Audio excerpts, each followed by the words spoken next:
Assalamualaikum warahmatullahi wabarakatuh. Bismillahirrahmanirrahim. Nahmaduka ya ghafuru ya syakuru. Masalli wa sallim barik ala sayyidina maulana Muhammadin wa ala alihi wa sahbihi asma'in nama ba'du. Ya, saya ulang lagi ya. Berarti Rasulullah adalah Rasul yang sukses membuat sarana orang kembali ke Allah, mengakui kudrahnya Allah dengan sarana apa saja. Melihat rumput, melihat hewan, dan hewan itu ya apa saja. Gabah itu apa saja, hewan yang melata di bumi apa saja, semua bukti kudrahnya Allah. Bahkan Rasulullah sukses membiarkan umatnya nggak ditunggui beliau tetap iman, mergo ditunggui konsep sing super gini kok Al-Quranul Karim. Jelas ya? Tapi caranya memahami ya seperti yang saya terangkan ini ya. Saya baca lagi ya, yang jadi annal mu'jizati, pakai jamak muannas salim, annal mu'jizati al-madiyata, mukjizat-mukjizat yang sudah kelewat itu kanat khisiatan, bersifat fisik, tusyahadu bil absor, hanya bisa dilihat dengan mata kepala, karena qoti soleh wa aso Musa. Wa mu'jizatul qur'ani tusyahadu bil basirah, sementara mukjizatnya Quran disaksikan dengan mata hati, dan setiap orang punya mata hati. Fayakunu man yattabi'uhu li ajliha aksar li annal ladzi yushahadu bi ainir ra'si yang qaridu bin qiradi musyahidihi wal ladzi yushahadu bi ainil aqli baqin yushahiduhu kullu man jaa ba'dal awal mustamirron. Sesuatu yang dilihat dengan mata kepala, setelah para saksi ini meninggal, maka setelahnya mencari-cari, bisa percaya bisa enggak. Tapi mukjizat yang disaksikan mata hati, siapapun percaya dan sampai ila yaumil kiamat. Dan tentu Quran lebih unggul dalam hal ini, dan insya Allah kita semua adalah ahli Quran, yaitu harus punya kesimpulan falamma tabayyana lahu qala a'lamu annallaha ala kulli syai'in qadir. Sebagian ayat wali ta'lamu annallaha ala kulli syai'in qadir wa annallaha qad ahata bi kulli syai'in ilma. Itu kenapa mukjizatnya Quran dasar. Itu yang gampang-gampang ya, melihat nyamuk, unta, kerbau itu yang gampang. Anda tak naikkan kelas sedikit menjadi agak ilmiah. Misalnya begini, kamu ahli falak. Misalnya kayak Batu Rehan ya. Itu pasti tahu kalau matahari dan rembulan dibikin Allah itu asyamsu wal qamaru bi husban, bahwa matahari dan rembulan dibikin ini untuk hisab. Walladzi ja'ala syamsa diya'a wal qamara nuran wa qaddarahu manazila li ta'lamu 'adada sinina wal hisab. Sehingga ketika ternyata betul Samsiyah bisa dihitung menjadi tahun Samsiyah, yang oleh bahasa milenial disebut Masihiyah, Sayyidina Umar agak tersinggung. Sebetulnya yang namanya hisab itu tidak ada hubungannya dengan Masehi dan Hijriyah, itu tidak ada. Semua berdasar matahari atau apa? Rembulan. Lah sialnya yang Samsiyah ini oleh bahasa internasional disebut apa? Masihiyah. Makanya Sayyidina Umar marah terus bilang ya sudah kalau gitu Qamariyah bikin apa? Itu ya. Jadi itu sebenarnya nama politik. Sebetulnya kalau objektif yang jadi ukuran ya Samsiyah sama Qamariyah. Berhubung ini sudah diambil tetangga partai sebelah, akhirnya ya kira-kira gitu. Jadi kira-kira seperti itu. Akhirnya kita namanya apa? Hijriyah, apa Samsiyah sama apa? Hijriyah. Sebetulnya yang asli ya Samsiyah, Qamariyah, tapi nggak apa-apa lah. Dunia itu mesti ada politiknya. Lah yang repot orang-orang fanatik hukum pakai bahasa nasional, itu repot. Jadi misalnya kematian Yesus Kristus, itu mesti Batu Rehan kan nggak percaya. Akhirnya ditambahi kematian Sibeh. Karena kalau bilang iya kan percaya, makanya ditambahi apa? Sibeh. Karena menurut orang Islam berkeyakinan Nabi Isa itu nggak terbunuh, maka ditambahi apa? Sibeh. Saya dulu pernah usul, karena beliau itu kalau manggil bahasa itu bude, jadi saya pernah sowan usul, mbok ditulis gini saja, Mbah, kematian Yesus dalam kurung katanya. Tapi mungkin terlalu vulgar ya, jadi akhirnya dibikin apa? Sibeh ya? Di kalender Kudus kan apa? Sibeh ya, ditambahi Sibeh. Ya nggak apa-apa lah, yang penting keyakinannya masih benar gitu. Jadi masih benar. Kalau usulan saya terlalu ekstrim, Mas kasih apa? Ya karena memang begitu kan, kita berkeyakinan Nabi Isa itu gak terbunuh. Wa ma qataluhu wa ma sholabuhu walakin syubbiha lahu. Jadi ini saya teruskan, ini paling masih berapa jam ini. Kalau kelamaan sampai dolim itu ganggu kiai lama-lama gitu. Saya tadi sudah bilang sama panitia, orang Indonesia itu gak sopan. Kalau suka kiai itu didatangkan, itu agak masalah sebetulnya. Dalam etika itu masalah. Kalau seneng kiai ya sowan ngaji, jangan sowan di dalam, itu ganggu ya, sowan ngaji saja. Dulu Imam Malik itu anaknya raja itu, Imam Malik itu seangkatan dengan Harun ar-Rasyid. Makanya jangan berharap kalau saya gampang diundang. Bukan karena saya sombong, memang etikanya seperti itu. Jadi Imam Malik diminta datang ke istana untuk ngajar anak-anaknya Harun apa? Ar-Rasyid. Masyhur Imam Malik tersinggung terus kata bilang, al ilmu yu'ta la ya'ti. Ilmu itu disowani, bukan sowan. Akhirnya Harun ar-Rasyid minta anak-anaknya datang ngaji ke Imam Malik. Itu anak presiden. Imam Malik berani, al ilmu yu'ta la ya'ti. Tapi kalian beruntung karena saya hormat sama mbah-mbah saya di sini.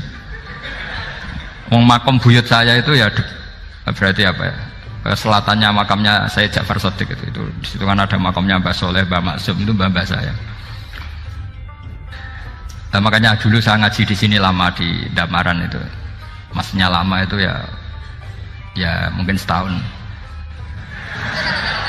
Karena saya memang mulai kecil di Sarang, sampai sekarang saya masih ngajar di Sarang. Tapi dulu cukup ya, karena saya kesini sudah hafal Quran, jadi hanya setor setiap hari satu juz, jadi cepat lah. Saya tidak punya masalah ingatan, alhamdulillah, jadi cepat hafal. Saya terangkan lagi ya, ini penting ya, masalah mukjizatnya Quran. Selama ini orang tuh mau bilang tok, mukjizatnya Quran itu dahsyat, tapi nggak bisa menerangkan. Itu masalah. Makanya kita harus bisa menerangkan mukjizatnya Al-Quran dahsyat itu apanya. Yaitu tadi, tongkatnya Nabi Musa hanya disaksikan oleh orang yang di era itu. Toh tujuannya mukjizat adalah diakui kemudian orang menjadi iman.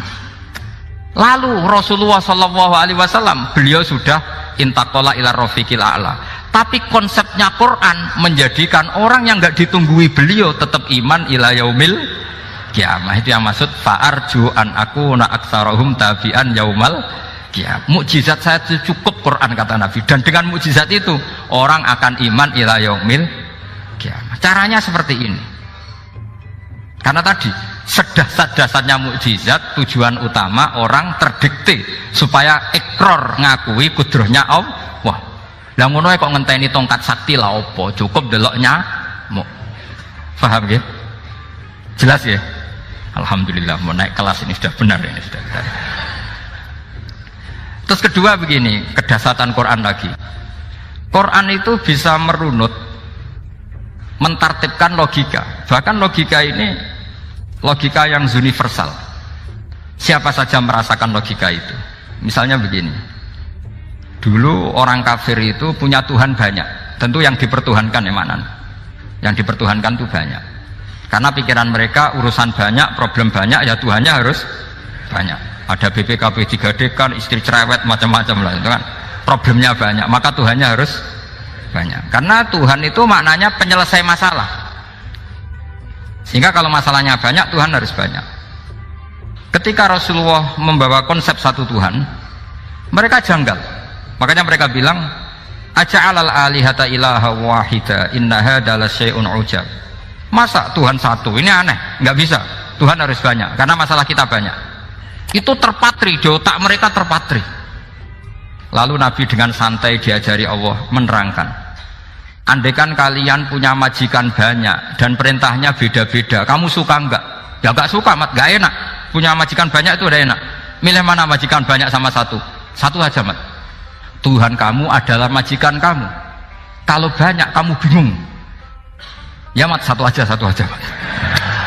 Itu segampang itu. Jadi menggiring. Tuhan itu kan bos kita, tuan kita. Kalau banyak berarti yang memerintah kita banyak dan bisa konflik bos-bos kita ini karena berebut anak buah tadi. Akhirnya mereka, kalau kamu punya majikan banyak dan perintahnya beda-beda, semuanya minta dilayani, kamu pusing enggak? Ya pusing, Mat. Minta yang mana? Majikan banyak sama satu? Satu saja, Muhammad. Ya Tuhan kamu adalah atasan kamu, maka harus satu. Mereka paham. Oke, Mat, Tuhan satu. Itu yang dimaksud dorobawaw matalar rojulan fihi syuraka umutasyakisuna wa rojulan salamal lirojul hal yastawiyani masalah. Langsung alhamdulillah. Karena mereka yang paling bodoh pun paham dengan logika itu, paham. Kalau Tuhan banyak, perintahnya banyak, kita repot. Maka Allah bikin satu masalan, yaitu rojulan fihi syuraka umutasyakisuna wa rojulan salamal dirojul. Satu lelaki, satu bos, satu perintah. Kayak apa mudahnya Allah. Kemudian mereka tetap menuhankan Lata, Hubal dan Uzza karena mereka dipertuhankan. Sebenarnya nggak pernah Tuhan tapi dipertuhankan. Allah memberi contoh itu sederhana sekali. Wa daraballahu mathalar rajulaini ahaduhuma abkam la yaqdiru ala syai'in wa huwa kallun ala maulah aina ma yuwajjihu la ya'ti bi khair hal yastawi huwa may ya'muru bil adl. Kata Rasulullah, Lata itu menurut kamu apa? Ya Tuhan kami. Muhammad, Hubal ya Tuhan kami. Uzzah ya Tuhan kami. Lalu kalau mereka kotor ya saya mandikan, kalau hidungnya coplok ya saya tata. Terus kata Rasulullah begini, kamu mau nggak punya budak atau pembantu yang buta, tuli, bisu? Kamu mau nggak punya pembantu loh ya, pembantu itu budak zaman dulu. Kamu mau nggak punya pembantu yang buta, yang tuli, yang bisu? Wah gak doyan, Mat. Gak apa pembantu ngono. Lah pembantu saja kamu tidak mau yang gitu, kok malah punya bos begitu? Orang yang tuli, yang bisu, yang kopok, jadi pembantu saja nggak layak, kok malah jadi pangeran. Paham ya? Arca dan berhala itu kan nggak bisa apa-apa. Kamu mau gaji ngasih THR pembantu yang kopok, bisu, picek? Mau? Wong jadi pembantu saja nggak sah, kok mau jadi apa? Tuhan atau jadi majikan? Jadi Allah bikin contoh gampang sekali. Wa daraballahu mathalar rajulain ahaduma abkam la yaqdiru ala syai'in. Enggak bisa apa saja. Wa huwa kallun ala maulah. Anane ngrepoti tok. Ainama yuwajjihu la yati bi khair. Tapi intinya berpikir seperti tadi itu salah, bahwa kalau saya berjasa banyak harus mendapat apa? Ini cara berpikir orang-orang Khawarij. Begitu juga era Sayyidina Umar, era Sayyidina Utsman, Ali, itu juga ngalami orang-orang yang ekstrim. Misalnya begini, saya contohkan korban-korban ekstrim yang real. Sayyidina Ali itu masyhur, dia punya musuh besar namanya Muawiyah. Karena permusuhan ini tidak bisa dihindari. Jadi kalau dalam fikih Islam ini, anak-anak saya ajari fikih, kalau orang mukmin membunuh orang mukmin itu hukumnya dosa besar apa kecil? Besar. Itu di bab kisos. Tapi orang fikih itu unik. Di fikih itu ada kitab usial namanya. Di takrib ada kitab usial. Dan di situ ada penjelasan mangkutila dunamali fahuwa syahid. Orang yang dibunuh karena membela hartanya atau keluarganya, itu dia mati syahid.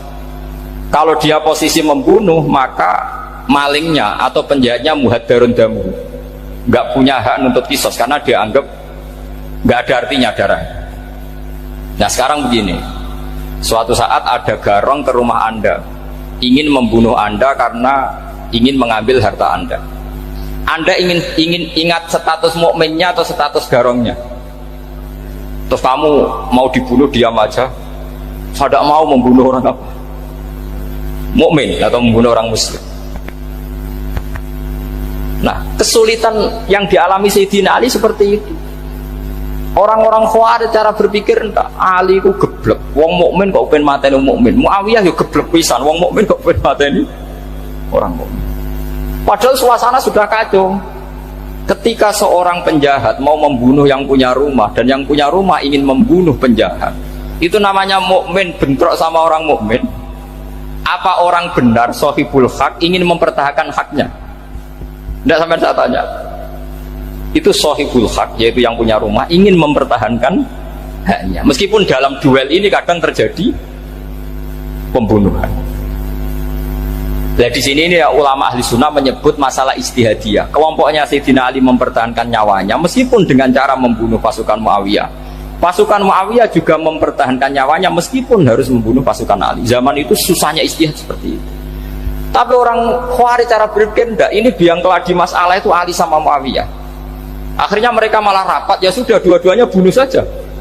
Ya masyhur itu, akhirnya Sayyidina Ali dibunuh oleh orang Khawarij. Makanya ini penting ya, pentingnya ngaji seperti ini. Jadi kamu harus dilatih berpikir nubuah. Ya dilatih berpikir apa? Nubuah, disebut al ulama warasatul. Meskipun dengan cara yang ekstrim, tapi pikirannya saja, jangan perilakunya. Saya punya contoh sekian kasus, sekian tragedi. Misalnya begini. Saya itu dulu punya teman, dia soleh, bisa baca Fathul Mu'in. Dia itu janggal, bilang sama saya, Gus, tidak biasanya Rasulullah itu agak-agak nyindir orang fakir. Ini kok ada hadis kadal fakru ayakuna kufur, bahwa kefakiran itu mendekati apa? Kekufuran. Dia itu aneh sekali. Biasanya tidak biasanya Rasulullah kritik seperti itu. Walhasil ini singkat cerita, anak ini ngalami satu trauma.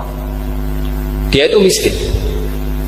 Gara-gara miskin gitu jadi buruhnya orang non muslim. Dan sering disuruh nganter majikannya itu ke tempat-tempat lokalisasi. Dia mulai mikir, ini gara-gara fakir saya harus nganter orang ke lokalisasi. Mulai ingat dia, Sodaqah Rasulullah, ini gara-gara fakir saya jadi pengantar orang ke lokalisasi. Suatu saat majikannya itu benar-benar bangkrut, malah dari disuruh nganter, pokoknya carikan yang cantik bawa sini. Pusing.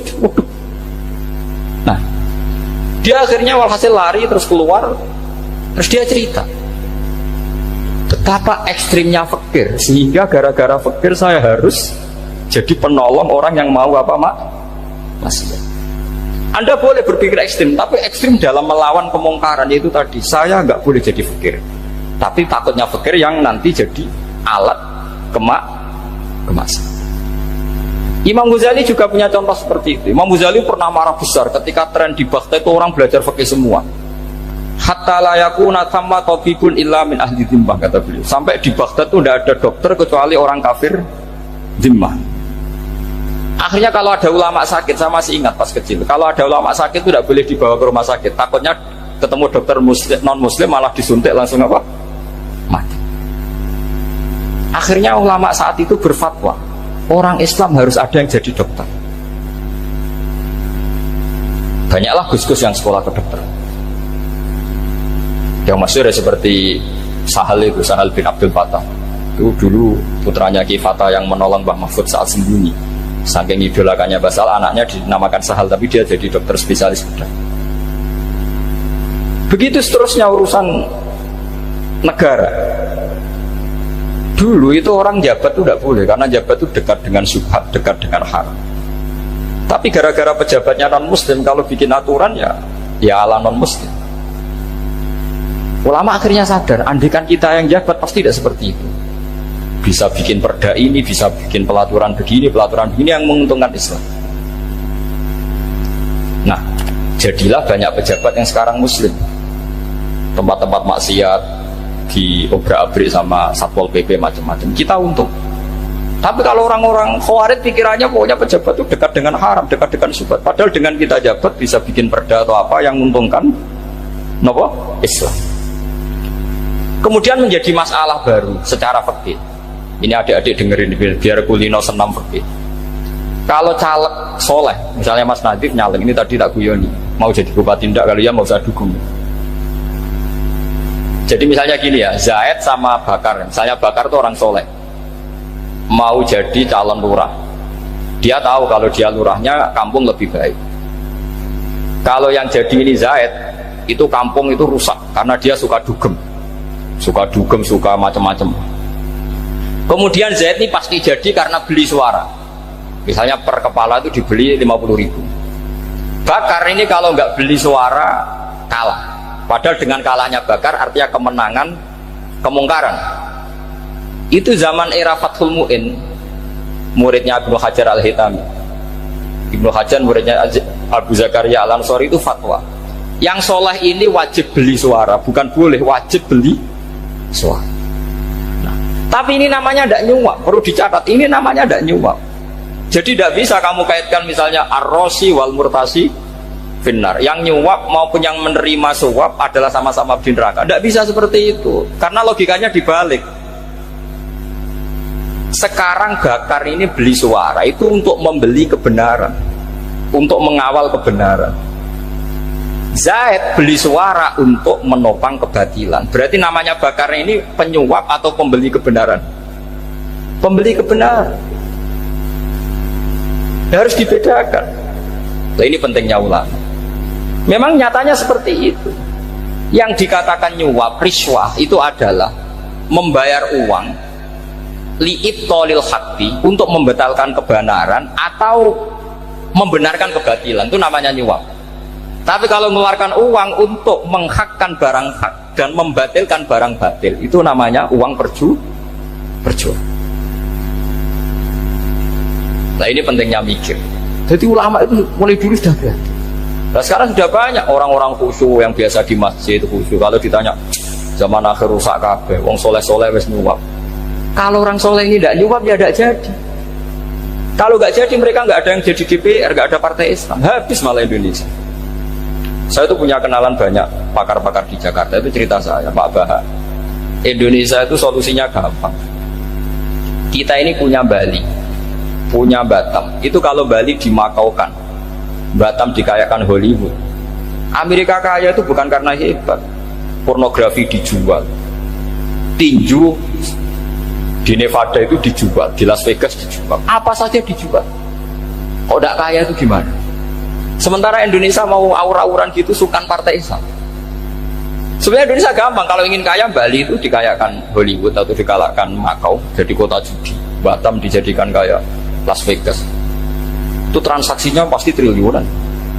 Orang gamane wong muda dijual, judi dijual, orang tinju dijual. Tapi gara-gara ada partai Islam, nyari rumus solusi ekonomi itu yang tidak seperti itu, akhirnya kangelan, ya, akhirnya rapati suka. Tapi barokah, tetap barokah partai apa? Yang menangnya caleg-calegnya rata-rata ya beli. Kalau tidak beli habis. Saya bukan menghalalkan nyuap, tidak. Kalau nyuap tetap haram ila yaumil qiyamah. Tapi kalau suratul masalah seperti ini kamu mengatakan suap, itu beda. Ini suratul masalah yang tidak ada kaitannya dengan suap. Asal lawannya batil ya, kecuali lawannya sama-sama hak. Dua calon di kampung itu soleh sama soleh. Ini yang soleh bayar nggak boleh, karena siapapun yang jadi soleh itu nggak boleh. Makanya kalau cari musuh yang dolim biar halal ya. Iya, saya pernah ditanya seorang dosen, Gus, saya ini kalau baca sejarah perang Badar atau perang Uhud, yang saya tidak terima itu satu, kenapa setiap ghanimah harta orang kafir dan istrinya orang kafir kok disita orang Islam, dan yang perempuan jadi amat kemudian juga digauli orang Islam, yang hartanya orang kafir juga jadi asetnya orang Islam, kok kayak garong. Dia tanya seperti itu sama saya. Terus saya jawab, kalau sampean ada garong dan kemudian bawa senpi, senjata api, kemudian garong Anda, penjahat Anda lumpuhkan, ya senpi itu harus Anda kembalikan. Monggo penjahat ini kagungan jenengan beto wangsul, karena ada milik Anda, harus dikembalikan. Wah, tidak bisa Bapak, kalau saya kembalikan pasti dipakai jahat lagi, dipakai kriminal lagi. Ya sama, kalau asetnya orang kafir dikembalikan ke orang kafir akan menjadi aset kekafiran lagi untuk menghancurkan kita. Nah, perempuan juga sama. Perempuan itu alat produksi. Jika perempuan tadi dikembalikan ke orang kafir, maka kamu menolong populasi orang kafir. Ya seperti itu. Paham ya? Makanya disita dalam perang loh ya, tapi dalam perang yang legal. Nah itulah kenapa amat halal. Makanya di Quran itu illa ala azwajihim aw ma malakat aymah. Paling enggak itu masih ada ulama atau pemikir atau ustadz siapa saja yang bisa memahami logika apa? Islam. Nanti kalau ulama ini sudah meninggal, orang akan mencibir Islam dengan cara mengatakan Islam itu jahat, yaitu menyita hartanya orang kafir dan istrinya orang kafir setiap kali terjadi perang. Karena pemikiran ini pasti sama-sama kutubnya, sama-sama ekstrim. Ya ini penting saya katakan. Makanya masyhur itu perdebatan Sayyidina Ali dan Muawiyah. Ini saya kutip sedikit. Ini ya sama-sama berpikir ekstrim, tapi ekstrim yang baik. Walhasil dalam satu kerja bakti di Masjid Kuba, itu ada sahabat namanya Ammar. Ini di depan umum, ini penting. Kalau dalam ilmu hadis di depan umum ini penting, karena nanti menjadi mutawatir. Beda dengan hadis yang Nabi ngendikan sama 1-2 sahabat, namanya hadis ahadi. Di depan umum Nabi guyon gini sama Ammar, ya Ammar waihak taktuluka alfiatul baghiyah. Ammar, kamu ini nasib kamu itu agak sial, karena nanti yang membunuh kamu itu kelompok yang tidak benar. Alfiatul baghiyah itu kelompok yang tidak benar. Itu disaksikan sekian sahabat. Walhasil suatu saat Ammar ini ikut perang dan ikut pasukannya Ali dan terbunuh oleh pasukannya Muawiyah. Seneng Ali. Walhasil Ammar ditemuin sama ya Muawiyah, al-ana dhuhara bi anna fi'ati haqqun wa fi'ataka baghiyah. Sekarang kelihatan siapa yang benar. Saya yang benar, kamu yang salah. Kenapa? Karena Ammar kelompokku dan terbunuh oleh kelompok kamu. Padahal kata Rasulullah yang membunuh Ammar adalah kelompok yang salah. Tapi Muawiyah pintar sekali, dia jawabnya gini, laula kama kutila Ammar. Ammar terbunuh karena bela-belain kamu. Kalau kamu tidak nyuruh dia perang juga gak terbunuh kan. Jadi kamu ikut andil terbunuhnya siapa? Ammar. Tapi apa kata Sayyidina Ali? Idzan qatala Rasulullah Hamzah. Kalau teori itu Anda pakai, Rasulullah pun membunuh Hamzah. Sekarang Hamzah perang karena suruhan siapa? Rasulullah. Yang membunuh Hamzah siapa? Wahsy. Kalau teori itu Anda pakai, berarti Rasulullah pun membunuh Hamzah. Terus fasa kata Muawiyah, diam. Jadi fikih pun tuh diputuskan lewat pikiran ekstrim, tapi bukan ekstrim yang merugikan orang lain. Nah, kalau merugikan orang lain namanya sudah la dororo wala dirar, dia menyalahi aturan itu. Makanya saya pernah ngaji di sini dulu ketika tahun kemarin. Fikih-fikih Islam itu punya rumus, itu ya gara-gara pikiran ekstrim sebetulnya. Saya pernah nyontohkan adalah orang tuh kalau sholat jenazah itu mayitnya di depan. Itu ulama fikih tidak ada yang punya alasan. Mau hanya bilang gini, hakadha wajadna salafan wa khulafan. Mulai dulu kalau nyolati mayit ya jenazahnya di depan. Ya hanya gitu saja, tidak punya alasan. Makanya ulama lain mengatakan tidak apa-apa jenazah di belakang, yang sholat di depan. Kenapa? Fa innaha laysat bimanzilatil imam. Memangnya jenazah imam harus di depan. Itu ya tidak ada yang bisa bantah. Bagaimana mungkin harus di depan? Oh, enggak, imam kok harus. Yang harus di depan itu imam. Jenazah itu imam apa enggak? Enggak. Terus alasan kedua, sholat ghaib. Kalau ada orang mati di Surabaya, Mas Nadib di sini, sholat ghaib boleh enggak? Boleh. Jenazahnya di depan apa belakang? Di belakang kan? Berarti harus enggak jenazah di depan? Ya dia mau ngakeh jelas kalau itu. Lah ini contoh-contoh kecil. Nah orang Khawarij itu orang yang paling tidak mau menerima otak-atik seperti itu. Akhirnya jadi goblok bareng tadi. Ya makanya Rasulullah pun jadi korbannya Khawarij. Muhammad, kamu harus adil. Karena pikiran mereka adil itu yang memberi banyak ya dapat banyak. Kalau pikiran nubuah tidak seperti itu. Kalau yang biasa memberi, biasa heroik, biasa baik, ya biar tetap biasa memberi. Jangan dilatih jadi apa? Fasih. Ini mungkin adik-adik juga agak keberatan, tapi harus dilatih. Makanya saya itu jadi kiai itu ya mulai kecil, anaknya kiai, putu kiai, saya itu yang mulang itu senang. Saya tidak pernah terlintas dikasih santri atau dihormati, ya enggak. Mungkin sampai mati agak terlintas. Ya pikiran saya sederhana. Biasa mulang pahlawan, malah sekarang pasen itu malah kayak cemen, kayak turun kelas gitu. Jadi saya terus ya enggak kepikiran sama saya. Loh kalau saya minta sama Allah, karena itu atasan saya. Makanya ada ulama yang ekstrim gini, ini kisah nyata. Ada ulama alim datang ke seorang raja, rajanya ini soleh padahal. Ternyata pas raja itu berdoa, ya Allah saya kasih ini, kasih ini. Padahal ulama tadi itu mau mengajukan proposal, mau minta apa gitu. Terus dia pulang, ketika ditanya, Pak Kiai kenapa pulang? Ternyata raja itu minta zat yang sama yang saya mintai. Kalau raja saja masih minta, ngapain saya minta raja? Saya akan minta zat yang dimintai raja. Pulang dia. Wah, itu ya pikiran ekstrim, tapi bagus ekstrimnya. Saya akan minta zat yang dimintai raja. Nah, kalau sampean kan enggak, uteknya saya les, sholat dinteni, tetap jalo. Oh, emang orang mikir seperti itu. Emang salah didik, salah itu tadi. Nah, ini harus dilatih. Masyhur itu ketika Nabi pas Fathu Makkah itu, orang-orang Ansor komentari Nabi gini, ketika Nabi sangat happy di Mekah, sangat enjoy di Mekah, kata orang-orang Ansor, amar rojul fa'adroka durok fatun fi ahli wa ulfatun fi asyiroti. Namanya orang pasti happy kalau di kampung halaman. Jangan-jangan Rasulullah itu nanti hidup di Mekah lagi, karena Mekah sudah dikuasai orang Islam. Beliau pasti kangen sama keluarga, sama Mekah. Tapi ya sama, ketika Rasulullah mulai ngasih itu, orang-orang Quraisy dikasih banyak, orang Ansor juga pikirannya seperti itu. Baru orang Ansor dilatih pikiran nubuwah, yaitu tadi mereka itu dapat kambing, dapat sapi terus pulang. Kamu mendapat saya, milih mana? Milih Rasulullah Shallallahu Alaihi Wasallam.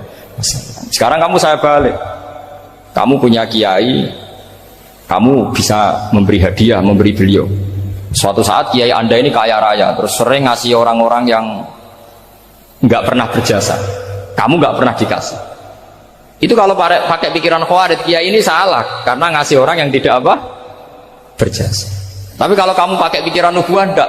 Alhamdulillah saya tetap istiqomah memberi kiai itu, dan alhamdulillah nggak dibales. Semoga balasannya di akhirat. Ya sudah seperti itu. Kalau pakai pikiran gengsi tadi seperti itu. Masa biasa memberi sekarang posisi diberi, saya rak turun kelas. Jadi sebetulnya pikiran ekstrim itu boleh, tapi untuk yang seperti ini bukan ekstrim yang tadi. Makanya ini disebut al-hujjat. Al-hujjat itu satu logika yang bisa mematahkan asumsi awal. Dan ini saya harap santri-santri matolek, putra maupun putri berpikir seperti ini. Sehingga sama. Jadi misalnya sekarang dibalik, kalau ada orang NTT yang masih non muslim, itu orang kafir yang harus dibunuh atau orang kafir yang harus didakwai. Mesti pikirannya itu, kalau Nabi itu ya semua yang didakwai Nabi dulu orang kafir. Nah, ketika Nabi di Mekah itu pertama ketemu orang kafir itu dibunuh atau didakwai? Didakwai. Ya berarti pilihan sekarang ya didakwai, bukan dibunuh. Nah, soal perang itu perang itu beda dengan membunuh. Ada janjinya, ada macam-macamnya, terus nggak ada solusi, itu baru ada perang. Jadi kalau sudah dibalik-balik gitu, makanya kata ulama-ulama, Khawarij itu pasti salah. Pasti salahnya adalah kalau orang nggak benar ya dibenarkan, bukan dibunuh. Kalau setiap orang kafir dibunuh, Nabi kapan jadi nabinya? Karena orang kafir habis. Jadi metode bil hikmati ya ada, mau'izatul hasanah ya ada, karena orang kafirnya sudah mati. Terus pertanyaan kedua, kalau Nabi harus ekstrim ngapain? Yang ngawal Jibril, halnya Israel lebih efektif.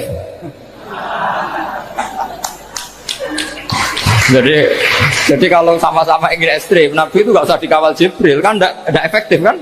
Harusnya yang ngawal itu siapa? Israel. Kan nggak repot ya. Nah, jadi saya mohon ini saya cerita. Jadi korban pikiran ekstrim itu bukan siapa-siapa. Pertama itu Rasulullah. Akhirnya Rasulullah menjelaskan, ya beginilah cara berpikir nubuwah. Jadi saya kira demikian. Nanti mungkin kalau ada tanya-tanya, ada pertanyaan. Yang jelas kalau seputar ekstremitas itu bisa latihan. Ya, sebenarnya bisa latihan di fikih. Karena fikih ini cerminan dari pikiran ulama. Ya, cerminan dari pikiran ulama yang tidak tekstual. Ya, seperti gini ya. Tasaddaqa Rasulullah so'an min tamrin au so'an min aqidin. Ketika zakat fitrah itu Rasulullah mengeluarkan satu sok tamar. Tamar itu kurma. Kalau menurut tekstual berarti zakat fitrah harus pakai kurma. Tapi semua ulama sedunia mengatakan kuti ahlil balad. Artinya dalam konteks Indonesia ya pakai apa? Beras. Berarti kata tamar diganti kot, diganti apa? Kot. Jadi orang itu jangan diajak goblok bareng. Masa Nabi ngendikan tamar harus apa? Tamar. Makanya saya pernah debat, Pak Nabi itu cingkrang. Kenapa orang-orang itu rata-rata tidak cingkrang? Saya bilang, Nabi itu hidupnya di Mekah. Kenapa Anda hidup di Indonesia? Iya, Nabi itu hidupnya di Mekah. Terus saya tanya lagi, Nabi itu hafal Quran, kamu udah hafal? Saya hafal Quran. Kalau cingkrang gampang, karek ngetok kata saya. Ya, kalau ada sunnah Rasul, Nabi hafal Quran enggak? Hafal kan? Berarti kalau ikut sunnah Rasul, hafal Quran. Jangan cingkrang tok, ya hafal apa? Ya sama poligami juga gitu yang tadi diceritakan Mas Natif itu. Nabi itu poligami setelah Khadijah meninggal. Apa mereka mau nunggu istri pertama meninggal? Kalau ingin persis loh, kalau ingin persis nunggu istri pertama meninggal. Ah, iya. Tidak mau juga kan? Ya biasa saja lah. Pokoknya yang dihalalkan syariat ya kita bilang halal, yang diharamkan kita bilang apa? Tidak usah sok suci isi sunnah Rasul. Saya punya banyak cerita. Abu Bakar itu dulu sering menghindari sunnah Rasul. Dulu Rasulullah itu kalau ada orang minta ya dikasih. Ketika era Abu Bakar bikin Baitul Mal. Ketika ditanya ini zaman Rasulullah tidak ada, kata Abu Bakar, huwa Rasulullah. Beliau itu Rasulullah. Bahwa nggak dimanage ya negara tertib. Umar bikin pasukan itu diangkat negara. Kalau dulu zaman Nabi yang ikut perang bahaya, yang tidak perang namanya munafik. Era Umar tidak, militer itu ditunjuk. Ya digaji pakai Diwanul Murtaziqah. Ketika ditanya kenapa tidak kayak Rasulullah, huwa Rasulullah, mbok tidak tertib pun tetap negara stabil. Karena ada karismanya. Jadi kadang-kadang dalam banyak hal itu kita malah tidak boleh persis Rasulullah karena kadang banyak khususnya. Yaitu contoh yang paling masyhur di fikih ya kayak Nabi itu nikah 9 itu khususnya. Dalam strategi juga sama. Dalam strategi memanage negara juga sama. Banyak sahabat yang punya ide yang zaman Nabi itu tidak ada. Ketika ditanya kenapa tidak persis Nabi, katanya huwa Rasulullah. Ya Rasulullah itu meskipun seperti itu, meskipun tidak tertib secara rasional, tetap dikawal wahyu. Makanya negara baik-baik saja. Kalau saya ini hanya Abu Bakar, kalau enggak ya repot. Umar ya sama, bikin Diwanul Murtaziqah. Utsman juga sama, dimanage negara. Sayyidina Ali juga dimanage. Kalau Nabi enggak. Tapi enggak apa-apa karena ada karisma. Sama tak cerita nih masalah zakat yang masyhur. Orang paling bakhil sekalipun, paling kikir sekalipun itu zaman Rasulullah bayar zakat. Karena pikirannya setelah zakat dikasihkan Rasulullah mendoakan. Khudh min amwalihim shadaqatan tutahhiruhum wa tuzakkihim biha wa sholli alaihim inna sholataka sakanul lahum. Era Abu Bakar enggak. Sorry ya Abu Bakrin, dulu kita zakat sama Rasulullah karena didoakan beliau. Kamu hanya Abu Bakar, saya tidak mau zakat. Ya sama lah seperti orang dipimpin ulama-ulama karismatik. Orang dipimpin Badullah itu tidak usah metai, santri sudah nurut. Dipimpin Usman Nazif, gak bikin pelaturan, habis pondok. Kalau tidak ngancam, gak gini, ditakzir, gak gini, habis. Zaman Badullah dehem tok santri wedi. Mas Nazif dehem tok nggak ada. Nah, makanya Rasulullah itu tidak banyak bikin pelaturan. Rasulullah itu kalau mau perang itu hanya bilang sahabat, saya besok ditantang Abu Sufyan di sini. Saya mau perang. Oh itu sahabat ikut semua. Orang melihat wajahnya, melihat karismanya sudah tertarik ingin menyelamatkan beliau. Kita tidak akan ridho Rasulullah keluar sendiri. Kalau Abu Bakar ya enggak. Pertama Abu Bakar pidato sudah sopan. Saya memimpin kamu.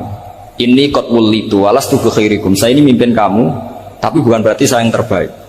Jika saya benar maka dukunglah. Kalau salah ingatkan. Itu pertama orang-orang bilang apa? Fa wa la uqimannaka bisayf. Nanti kalau Anda salah tak ingatkan pakai pedang. Ya karena hanya Abu Bakar bukan Rasul.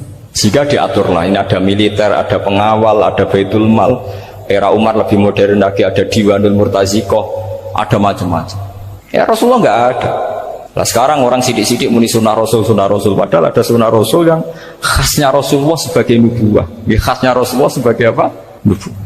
Coba Nabi itu istrinya 9, semuanya cerita tentang tahajudnya Nabi, witirnya Nabi. Apa kira-kira Mas Nadif kalau punya istri 4 ceritanya tentang tahajudnya Mas Nadif? Kan enggak. Nah, jadi saya mohon, sebetulnya pikiran-pikiran ekstrim itu karena enggak mau belajar. Enggak mau belajar. Kalau mau belajar itu kata Imam Ghazali itu dalam kitab Imla, Al-Imla fi Iskalatil Ikhya itu. Fal ma'ani awsa'u minal ibarat. Yang namanya ma'ani itu awsa'u apa? Minal ibarat. Jadi yang fal ma'ani awsa'u minal ibarat. Jadi yang namanya makna itu lebih luas minal apa? Ibarat. Nah, ini contoh yang paling nyata ya Sayyidina Ali. Ketika Sayyidina Ali perang sama Muawiyah, itu Sayyidina Ali bilang sebaiknya Muawiyah kirim delegasi mediator. Saya juga kirim mediator. Terus orang-orang Khawarij karena tadi tekstual. Mahadha ya Ali. Ini apa ya Ali? Lam yujad fi kitabillah. Aturan mediator itu tidak ada di Quran. Bahwa kalau kita perang harus ada mediator itu tidak ada. Terus Sayyidina Ali baca ayat wa in khiftum shiqaqa bainihima fab'atsu hakaman min ahli wa hakaman min ahliya. Jika lelaki dan perempuan suami istri terjadi shiqaq, terjadi konflik, maka suami kirim satu mediator, yang pihak perempuan juga kirim mediator. Terus Sayyidina Ali ngendikan wa amru Muhammad a'dhamu min amri rajulin wa imra'atin. Urusan umat Muhammad lebih serius ketimbang urusan hanya sekedar suami dan istri. Maka kita butuh hakam, butuh mediator. Baru 4.000 orang Khawarij tobat ngikuti pikirannya Sayyidina Ali yang tidak tekstual. Sama seperti zaman Rasulullah. Ketika Rasulullah mau perang Badar, saya ini mau perang Badar kata Rasulullah, musuh saya itu 1.000 lebih, kalian hanya 313, apa kita teruskan? Itu sahabat langsung bilang gini, saya itu hafal teksnya, idzan la naqulu laka kama qalat banu Israil fathab anta wa rabbuka faqatila inna hahuna qa'idun walakin idhab anta faqatila inna ma'akum muqatilun. Ini kelihatan sekali bahwa para sahabat sudah ada tekstual. Orang-orang Bani Israel ketika melihat Musa katanya sakti dan orang dekat Allah, itu cara berpikir orang Bani Israel gini. Walhasil ada perintah supaya Musa itu merangi kaum Jabarin. Orang Jabarin ini gagah-gagah, pikirannya orang Bani Israel, Musa kami itu sakti dekat Allah, ya sudahlah sama Allah saja sana, tak tunggu di rumah kabarnya. Itu kan sama dengan santri Ismedit, roh kiai ini suga, kiai ku suga, serasa tak pikirkan seperti itu. Ya sama seperti itu, Nabi ku kekasih Allah, mesti perang menang, serasa tak ewangi mesti menangis. Fadhab anta wa rabbuka faqatila inna hahuna qa'idun. Sudah kamu berangkat saja sama Tuhan, tak tunggu di rumah. Tapi apa kata para sahabat Ansor ketika Nabi minta supaya mereka dukung di perang Badar? Langsung bilang, idzan la naqulu laka kama qalat banu Israil. Kita tidak akan bermental kayak Bani Israil.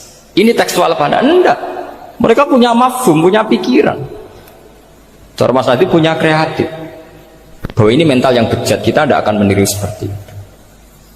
Itu sahabat. Jadi dulu sahabat itu makna di Quran juga ada tekstual. Jadi bisa memahami. Nah sekarang orang memaksa semuanya harus tekstual. Ya meskipun tadi jangan terlalu liar terus menjadi liberal. Tapi saya tidak tahu kalau contohnya Mas Adi tadi pakai kondom, sistem kondom tidak tahu itu pikirannya Jil apa tadi tidak tahu saya itu tidak tahu. Kok sampai sembeling itu saya tidak tahu. Kok lagi juga kalau tidak bisa nyontohkan yang di luar itu, saya itu ya tidak tahu. Mulai dulu ilmunya seperti itu terus ya tidak tahu lagi.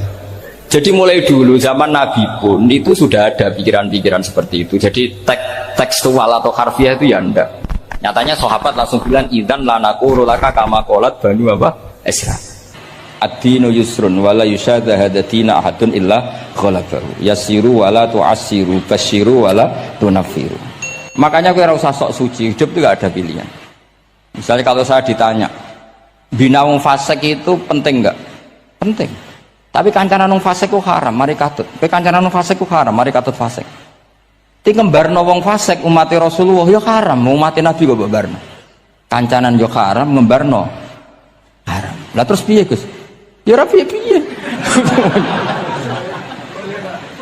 Ayo saiki misalnya kowe ngembarno wong ayu tiba ning dalan, haram to ora? Haram. Terus mbok gendong, haram to. Hidup itu tidak banyak pilihan. Jadi dilema dari guru-guru dilema. Makanya apa ya seperti itu istafti qalbak, takokno atimu. Motive nulung iku nulung apa sahabat? Ya sudah seperti nggak ada pilihan. Motivem kancanan wong fasik iku mergo enak kancanan wong fasik. Delok dangdut pantes apa pantes. Apa motifmu didik? Ayo rata-rata ke kancanan fasik motifmu didik apa enak kancanan fasik? Enak. Haram berarti. Ya seperti itu. Memang banyak sesuatu yang apa? Makanya banyak ulama ngendikan banyak perilaku duniawi yang menjadi amal ukhrawi karena niat. Juga sebaliknya banyak perilaku ukhrawi yang akhirnya menjadi duniawi juga karena niat. Makanya niat itu diatur sedemikian rupa. Nah ini juga sama. Duduk tasahud akhir. Ayo, duduknya dulu, duduk tasahud baca sholawat. Itu satu paket. Makanya al-at-tase wal asir wal hadi asar at-tasahud wa qu'uduhu wa sholat ala nabi sallallahu alaihi wasallam. Fatasahudu mongko te tasahud wa qu'uduhu lan lungguh tasahud. In aqobahuma lamun ana sing maca akibat tapi sami nggih. Lamun mungkasi utawa nyusuli huma ing tasahud lan qu'ud apa salamun salam iku ruknani berarti rukun karone. Jadi tasahud yang diakhiri salam itu berstatus rukun. Berarti tasahud awal berstatus sunnat karena tidak diakhiri salam. Jadi nak wonten tiyang traweh kok 4 rakaat langsung salam itu nggak bisa dikatakan batal karena statusnya tasawuf awal nopo sunnat. Yeah. Tapi kalau traweh itu sudah monggo kalau traweh itu sudah menjadi alamiah, jadi biasanya ulama berdebatnya begini, ini dengerinnya. Kata taraweh itu alamiah apa implementasi dari Qiyamul Lail? Ayo jawab. Traweh itu alamiah apa implementasi dari Qiyamul Ramadan? Kalau kamu katakan Qiyamul Ramadan, maka ada orang traweh langsung 4 rakaat tanpa tasahud awal, harus kamu katakan sah karena tasahud awal berstatus sunnat. Tadi kan dikatakan tasahud yang wajib itu yang diakhiri salam, berarti tasahud awal sunnat. Di mana-mana kalau sunat boleh ditinggalkan. Yeah. Tapi ada ulama yang agak ekstrim mengatakan begini cara berpikir, tarawih itu alamiah. Alamiah artinya yang dikatakan tarawih, yang dikatakan tarawih adalah sholat 2 rakaat dengan 1 salam. Paham ya? Artinya kalau 4 rakaat dengan 1 salam itu namanya tidak tarawih. Paham ya? Makanya seperti itu tuh ya gak usah diperdebatkan. Seperti gini, sampean kalau sholat witir aku yakin akeh sing batal, cuma pangeran maklumi. Aku yakin akeh sing batal tapi pangeran maklumi. Jadi disahno, kenapa sah? Dimaklumi Allah Subhanahu wa taala tadi. Kamu kalau witir kan 2 rakaat dulu. 2 rakaat setelah itu. Sekarang pertanyaan saya, ketika 2 rakaat gue niat tembi. Wong niate witir kok genep. Ya kan? Apa? Lah pertanyaannya begini, ketika rakaat ini minal witri, kemudian orang ini ternyata nggak nerusno sing sak rakaat, itu sah sebagai witir apa sholat biasa? Loh ada nih gue, murid temu beling-beling ya, modelnya itu mau rasa ya. Tapi ya apa gak zaman akhir ya sahabat. Ndak, ketika 2 rakaat itu jenenge sholat witir apa ndak gitu aja pertanyaan. Orang oleh ngeper, jawabnya ngono tok. Ketika 2 rakaat itu witir apa enggak? Tidak.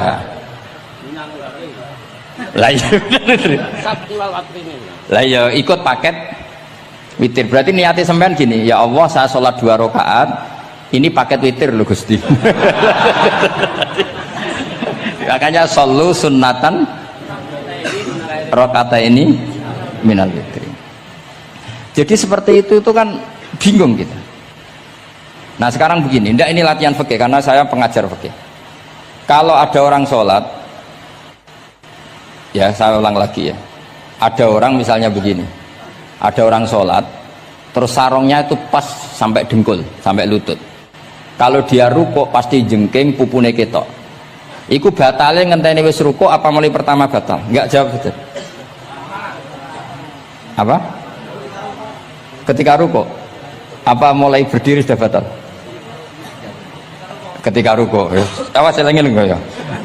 Ndak, ini undian berhadiah. Itu di Asbawan Nadhair itu ada pertanyaan gini. Lalu yang dikatakan sholat itu apa? Yang dikatakan sholat adalah satu aqwalun wa af'alun muftatahatun bitakbir muhtatamatun. Nah, lalu ketika dia rukuk itu batal. Batal yang batal apa nih itu Pak? Wong dia belum berbentuk sholat. Berbentuk sholat itu kan kalau sudah absolut sampai salah. Yang batal itu apanya? Wong sholatnya erong kasil lah. Bingung tuh sampai mesti. Jadi makanya pertanyaannya itu apa ya? Fikih itu kadang ya sudah seperti itu, memang angel. Makanya kalau kamu melihat perempuan itu di takrib itu melihat perempuan yang ajnabiyah itu haram kecuali untuk sekian hal, termasuk mulang muamalah. Terus ngopi dia ke muamalah repot. Sekarang pertanyaannya, kamu ngopi demi melihat apa melihat untuk ngopi? Nggak jawab. Lah anak niate ngopi, mestinya kan brewok lah ya di ngopi ini kan gitu. Cek bakule brewok, cek bakule kumisen. Kopi nah. Nah yang kira-kira agak haram itu mesti begini. Saya sama Habib Ali jalan ke Jakarta terus ngantuk ngopi. Kebetulan bakule ayu insya Allah halal karena orang niat. Nak sampean kan gak apal. Oh sing pojok kono wae. Wah itu mesti haram itu tak jamin itu. Goblok ngopi kok ning kene ning kono wae. Kalau saya sama Habib Ali enggak. Jadi ya mlaku-mlaku ngantuk ngopi. Kebetulan bakule ayu. Ya terus mungkin wong soleh ya cepet ya ini bahaya ini. Nah pas umat soleh ya gitu. Kalau enggak pas wah cocok ya. Lah mulai ngomong cocok itu masalah kan. Makanya pertanyaannya itu yang halal itu nazar li taklim apa taklim li nazar? Apa? Nazar, mbok kowe sing muni. Jadi itu masalah-masalah fikih memang.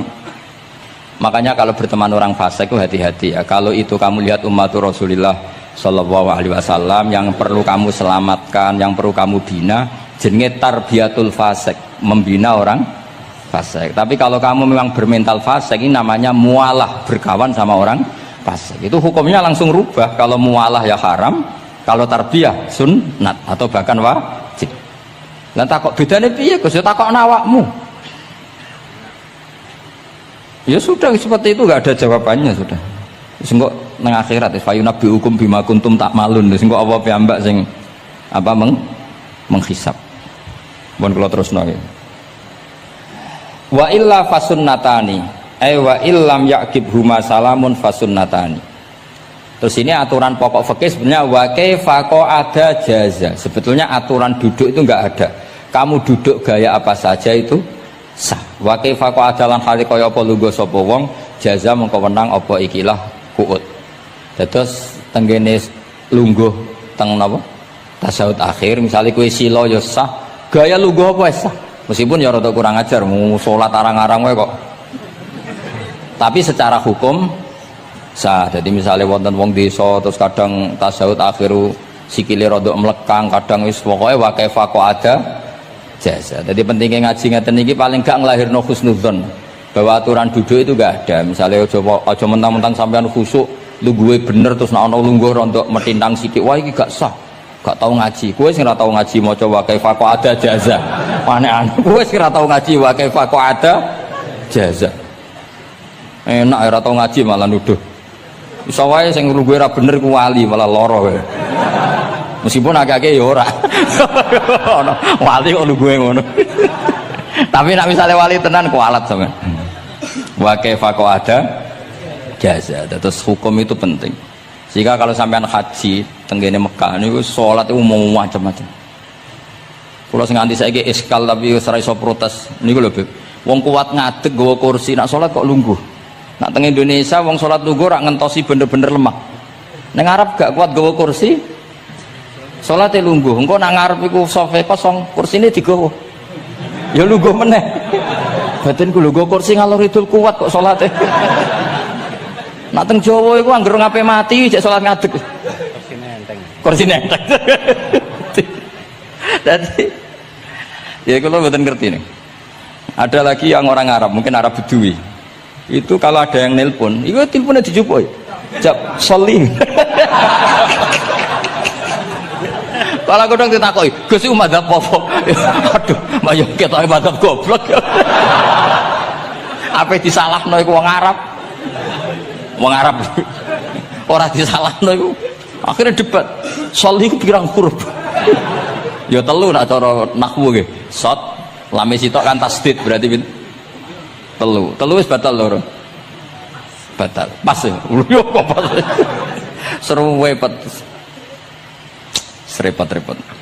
Sementing sampean ngerti ya, terus salat iku wa kaifa ada jasa. Terus ngerti ngaten iki niati ben husnudzon mbek umat Rasulullah sallallahu alaihi wasallam. Nek sampean gak ngerti ilmu iku gampang suudzon.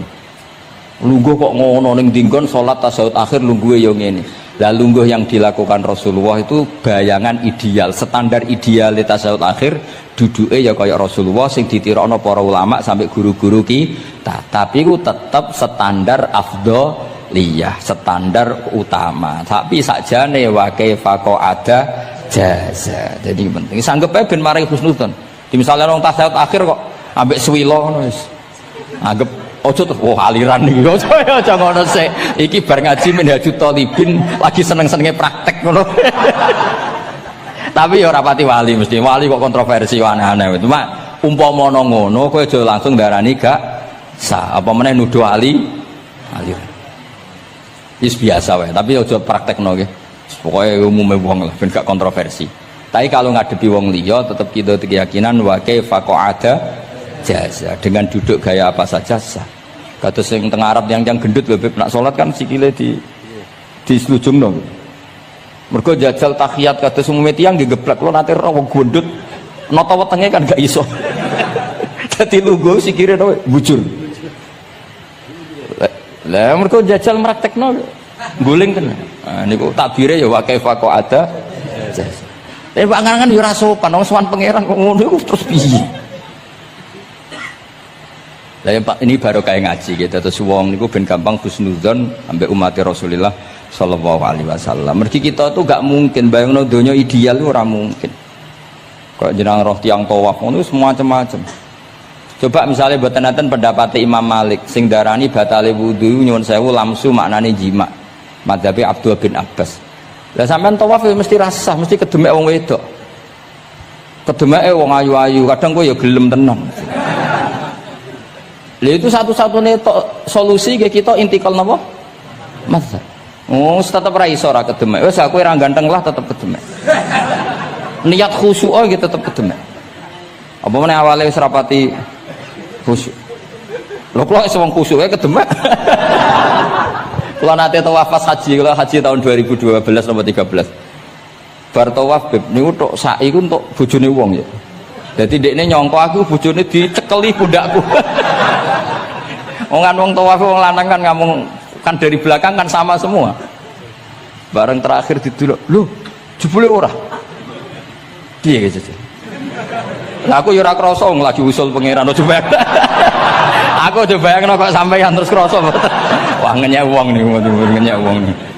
Mboten kula pas niku intenan eling pengiran tenan gak krasa ana sing nyekel. Pas niku lho bos sak teruse ra pokoke pas niku. Mergo iku beb tawaf kula nu setengah 3 esuk. Ya sak fase-faseke wong nak yamono wae eling pengiran to beb dadi pas khusuk-khusuk. Nganti ana wong nyekel iku gak krasa. Bareng bar tawaf lho jebule wong wedok bojone wong. Wah matane wong. Mulane Quran nak ngelingno kita iku napa? Faman farada fihinnal hajja fala rafasa wala fusuqa wala jidala fil hajj. Jadi potensi fasik ku malah pas haji. Fil haji fi ku ing dalem.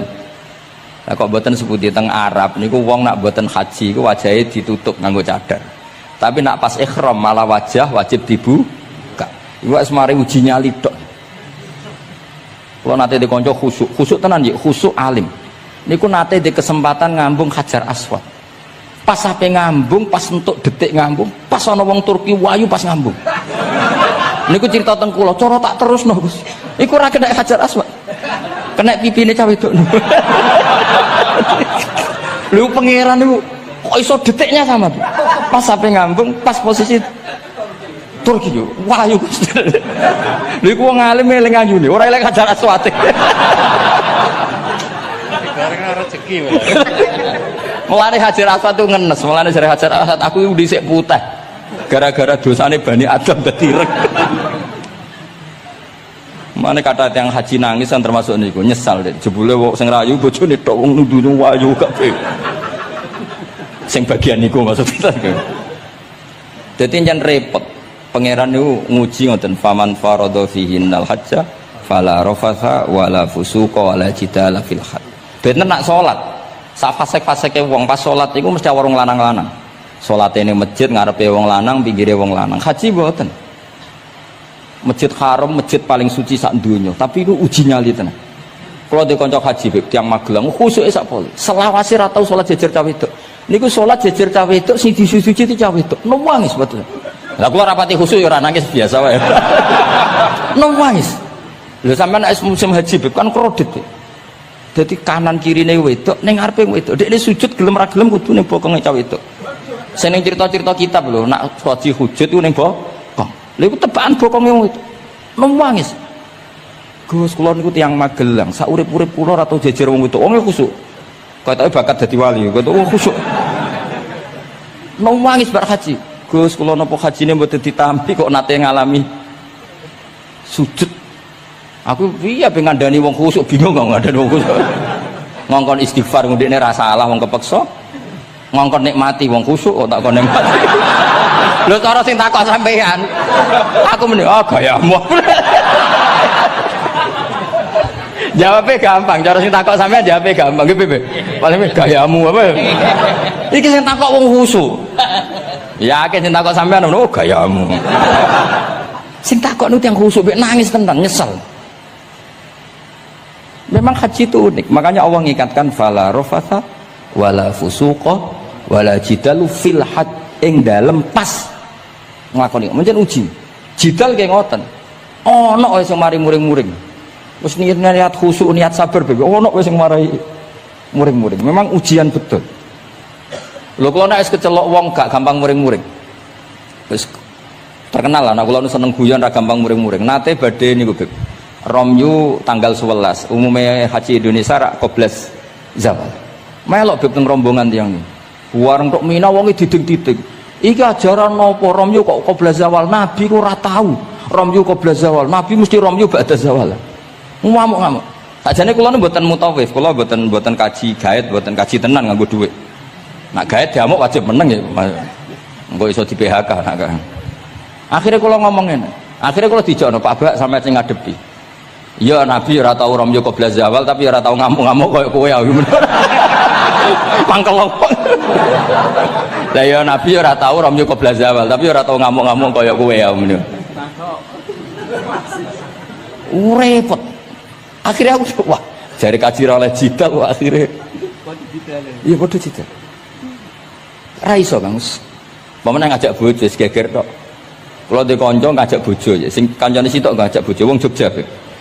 Nah bojo sitoke niku isuk-isuk gek noteh sing lanang isuk-isuk gek noteh kopi sing di bojo ora gawe noteh wong wedok api ngono maksudnya jawab sing wedok lha piye ijolan.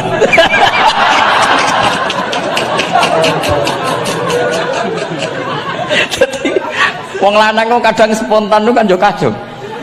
Cah wedok ku cek apike mbek bojone. Piye Mas? Ijolan maksudnya. Wis pancen jare amit-amit pas kaji. Ayo sapa sing kaji ora jidal lho ben ora raine. Sing ngene-ngene iki lho. Wong aja ulama aja Habib iku wis gak mlebu kias sing umum-umum ngono. Wes angel. Ono catering terlambat, wah ada saja yang bikin apa? Emosi. Kalau kaji tak rilek-rilek. Tapi ya sono ya. Ngono pidato ning Mina ono macam-macam. Ribet. Itu fil hajj. Allah memang dari awal memperingatkan potensi maksiat itu justru fil hajj ketika musim haji. Pemene wae perkara dam wis macam-macam. Mun kula terusno sing penting kaidah teng salat wa kaifa qa'ada jaz. Kados wingi Imam Rafi'i dawaken salat sujud mau cukup watul jabha. Niku nggih guling-gilingan ben gak gampang suudzon mek tiyang lintu. Nah, kita piyambak ndak akan mempraktekkan itu. Kita tetap sujud melibatkan 7 anggota. Cuma nak ana sing ngono gak gampang suudzon. Wong bar ngaji minhajud dalibin. Dadi ana gunane lah. Wa kaifa qa'ada jasa. Jadi duduk dengan gaya apa saja berstatus sah, ya. Duduk dengan gaya apa saja berstatus sah. Tapi saya ulang lagi, tentu kita tidak meraktekkan itu. Kita duduk tasahud awal gederekno para guru, tasahud sani gederekno para guru. Cuma status hukum wa kaifa qa'ada jaza. Dengan duduk gaya apa saja sah. Karena kita tidak pernah tahu. Ana wong duduke mingkrang jebule mbok salahno, mbok takokno jebule udunan kan ya ora roh. Salat kok modele ngono ku model apa? Jebule wonge napa? Udunan. Utawa wonge bar digi panjen sikile ra iso ditekuk. Barang mbok amuk. Salat kok ujug-ujug bar gipan lho gipan. Kan ndak pernah tahu, makanya ini butuh perangkat hukum. Jadi wong alim butuh itu khazanah hukum supaya agama ini luas. Ad-dinu yusrun wala yusyadda hadatina ahadun illa ghalabahu. Yasiru wala tu'assiru, basyiru wala tunaffiru. Mun kula terusno.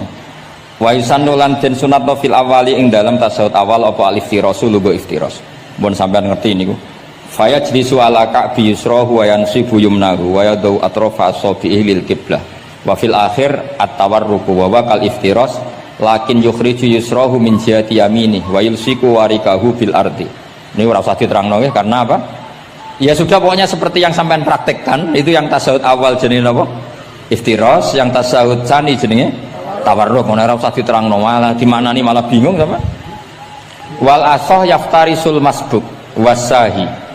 Nah, meskipun imam itu tasawuf akhir, masbuk tetap bergaya tasawuf awal karena masbuk tidak diakhiri salam karena dia nanti berdiri lagi. Nah, kalau sedikit mau cerita masbuk bahwa agama ini proses. Ya saya ulang lagi, agama ini proses. Dulu para sahabat itu kayak cacilik Kudus, kayak cacilik Indonesia. Jadi dulu para sahabat itu kalau Nabi sudah rakaat ketiga atau rakaat kedua, niku takbir terus sholatnya digebut gitu. Digebut, wis kayak cacilik-cilik kita cilik kan orang imam wis rakaat ketiga kayak takbir ngebut. Nah, engkau bar ngebut nganti bar. Jadi imam rakaat ketiga kita tahu-tahu rakaat ketiga mergo nyelip. Engkau imamnya salam ya melok salam. Itu kecerdasan itu tuh pinter. Dulu zaman sahabat ya gitu, agar Nabi rakaat ketiga sahabat datang takbir ngebut sampai rakaatnya sama dengan Nabi, Nabi salam terus ikut. Nah ditakoki Nabi, wis pirang rakaat? Nggih 4 rakaat. Lah oke karek kok 4 rakaat, nggih ngebut Nabi. Itu dulu gitu. Sampai ada Mu'ad bin Jabal, makanya disebut di antara spesialis fikih itu Mu'ad bin Jabal, ketika beliau karek sama Nabi, beliau ngikuti Nabi, kemudian Nabi setelah salam beliau menambahkan rakaat yang kurang. Terus semenjak itu jadi syariat kalau untuk masbuk ngikuti imam, setelah imam salam menambahkan rakaat yang ditinggalkan. Terus dibakukan sampai sekarang. Dulu enggak seperti itu. Dulu sholat ya kenalan, jenengan dalemnya pundi. Oh, ya pun tengah-tengah sholat. Jejer wong ora kenal, jenengan tiyang pundi, mboten nate ngertos kula tiyang mriki. Nggih ngoten riyin. Nggih. Sahabat yang pun terpelajar ora roh nak ngono iku batal salat. Sampai setelah sholat Rasulullah SAW matur inna hadhi sholat munajah. Sholat itu munajat dong ya. Nak omong-omongan mbek pangeran ae ra usah mbek Bani Adam. Akhirnya semenjak itu sholat ngomong mbek Bani Adam hukumnya batal. Sebelum itu ya ndak. Nah, makanya agama ini proses. Sehingga fiqhud dakwah itu harus dihidupkan. Sekarang enggak orang langsung pakai fiqhul ahkam. Akhirnya umat ini melayu. Harusnya yang dimulai fiqhud dakwah. Jadi dulu Nabi berkali-kali kecewa be umat itu, tapi Nabi ngempet karena prosesnya fiqhud dakwah.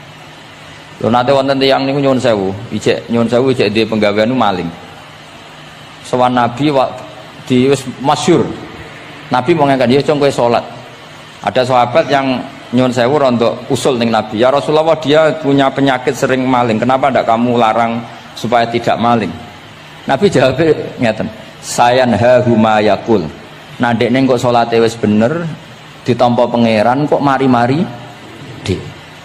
Itu termasuk yang diperkuat oleh ceritanya Habib Zain bin Smith dalam kitab Al-Manhajus Sawi. Ada orang preman agak suka malak orang gitu. Tapi nak salat tenan. Tapi ya malak.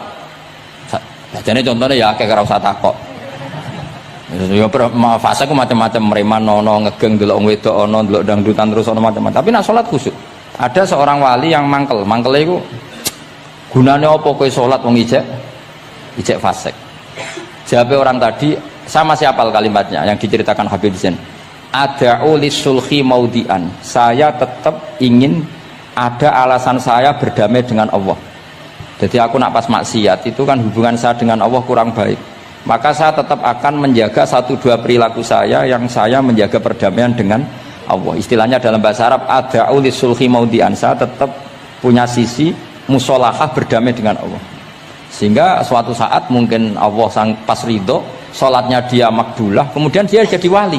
Makanya kita ini nggak pernah tahu Allah ridho pas kita apa, juga nggak pernah tahu Allah benci pas kita apa. Sehingga ra iso sampean muni apa gunane kaji nek ijek kelakuane ngono, apa gunane ngaji Minhajul Thalibin ora usah ngono. Saya pas sampean ngaji, pas ra paham, terus ridho mek kodok kodar. Wah diridani pangeran, wong kondang tenan, wong ra paham kok ridho mek kodok kodar. Sing paham ujug, wong goblok kabeh sing pinter aku tok. Waduh, nyoro lek kula nang.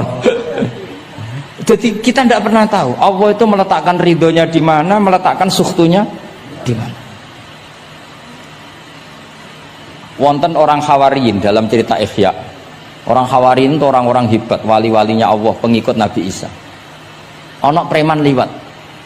Si preman ini spontan melihat orang-orang soleh itu tertarik, langsung ikut gabung. Saya ulang lagi, langsung ikut. Si wali di antara Hawari ini ada yang risih. Aku terkenal wali kok jejer preman, risih dia.